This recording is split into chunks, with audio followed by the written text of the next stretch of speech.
Total income কত টাকা করলো এই অবধি।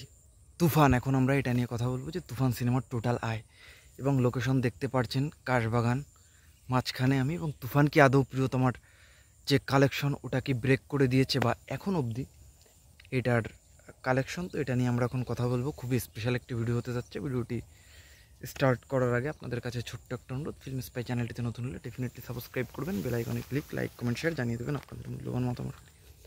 তো দেখেন, তুফান সিনেমা তুফানের মতো চলছে, এটা আমরা অলরেডি সবাই জানি এবং এটার কালেকশন নিয়ে নতুন করে এক্সপ্লেন করার কিছু নেই। এটা নিত্য নতুন একটা রেকর্ড কিন্তু করেই চলেছে। তো আদৌ এটা কি প্রিয়তমার যে রেকর্ড, এটা কি আদৌ কি এটা ক্রস করে ফেলেছে? তো এই ব্যাপারে যখন আপনি কথা বলবেন তখন কিন্তু নানা রকম বিতর্ক আসবে। এবং আমি যদি এক বাক্যে বলি যে তুফান এখন অবধি প্রিয়তমার কালেকশনকে তুফান এখন অবধি ব্রেক করতে পারেনি, কিন্তু চান্স আছে কিনা এটা জানতে হলে আপনার পুরো ভিডিওটা কিন্তু দেখতে হবে। হ্যাঁ, চান্স তো ডেফিনেটলি আছে, কারণ এবং তুফানের এক্স্যাক্টলি যে ফিগারটা এখন আমি জানাবো আপনাদেরকে যে তুফান এবং প্রিয়তমা কত করেছিল। তো দেখেন, প্রিয়তমা বেদের মেয়ে জ্যোৎস্নার 20 কোটি ছাড়িয়ে, কেউ 40 কোটি, কেউ হ্যান ত্যান। হ্যাঁ, প্রিয়তমা ডেফিনেটলি শাকিব খানের এ জগৎকালে সবচেয়ে বড় ব্লকবাস্টার সিনেমা। বাট তুফানের ওয়ার্ল্ড ওয়াইড যে মার্কেটিং সিস্টেমটা এটা প্রিয়তমার থেকে স্ট্রং, এবং প্রিয়তমার থেকেও কিন্তু তুফানের টিমটা বেশি স্ট্রং। এবং ধরে নেওয়া হচ্ছিল যে,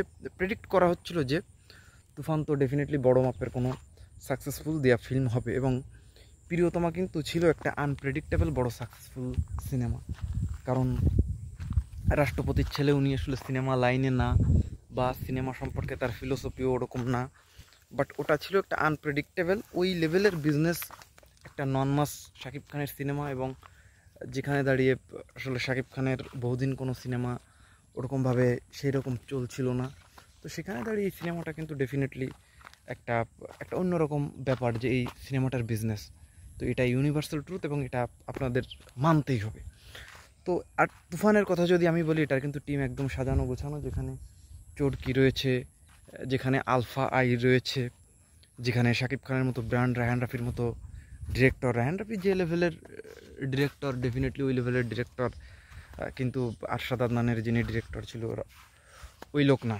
হ্যাঁ, হিমেল আশরাফ। তো এখন আপনি যদি বলেন যে আসলে তাহলে আমরা প্রিয়তমার থেকে সব দিক দিয়ে এগিয়ে, তাহলে ওই লেভেলের বিজনেস এখন অবধি করেনি। কারণ সব কিছুর একটা সার্টেন টাইম থাকে। একটা সিনেমা সব রেকর্ড ভেঙে দিতে গেলে, মানে প্রডিউসার ওই টাকাটা পেলে আমাদের এখানে মিনিমাম মাসখানেক চলা লাগবে টোটাল সব ওয়ার্ড ওয়াইড দিয়ে। এবং বিভিন্ন রকম সোর্সে জানা যাচ্ছে যে অলরেডি 25 কোর প্লাস, এবং প্রডিউসার এখন অবধি প্রায় 10 কোরের মতো প্রডিউসার পেয়েছে, এবং আরও প্রডিউসার কিন্তু পাবে, এটা জানা যাচ্ছে অ্যাপ্রক্সিমেট, যেহেতু আমরা এটা জানি না। এবং প্রিয়তমার কালেকশনকে ডেফিনেটলি কিন্তু তুফান ছাড়িয়ে যাবে, এবং সেটা কিন্তু একটু সময় সাপেক্ষ ব্যাপার।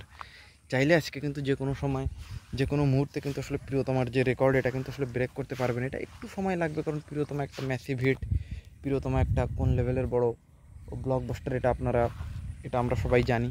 তো সেটা আসলে জানতে সেটা আসলে একটু টাইম লাগবে প্রিয়তমার কালেকশনকে। এবং তুফানের এখন অবধি যদি আমি অ্যাপ্রক্সিমেট যদি আমি হিসাব যদি করি যে তুফানের আসলে কত ইনকাম, এটা 25 কোর এটা প্লাস, এটা এখন অবধি সব জায়গায় দিয়ে। এবং এটা আমি যদি গ্রোস হিসাব করি তাহলে কিন্তু এটা কিন্তু আরও অনেক সময় আরও অনেক কিন্তু চলে যাবে, কারণ সিনেমাটা মানুষজন দেখছে, সিনেমাটা দাপিয়ে বিজনেস করছে, এটা চিরন্তন সত্য কথা। তো এটা হচ্ছে ইনকাম, এবং প্রিয়তমাকে ছেড়ে যেতে পারবে কিনা এটা নিয়ে আমি একটা আপডেট আপনাদেরকে দিলাম। এটা অনেকে অনেক রকমভাবে বানাবে, কিন্তু আমিও আমার জায়গার থেকে আমি সাচ্চা ইনফরমেশন দেওয়ার সবসময় ট্রাই করি আপনাদের।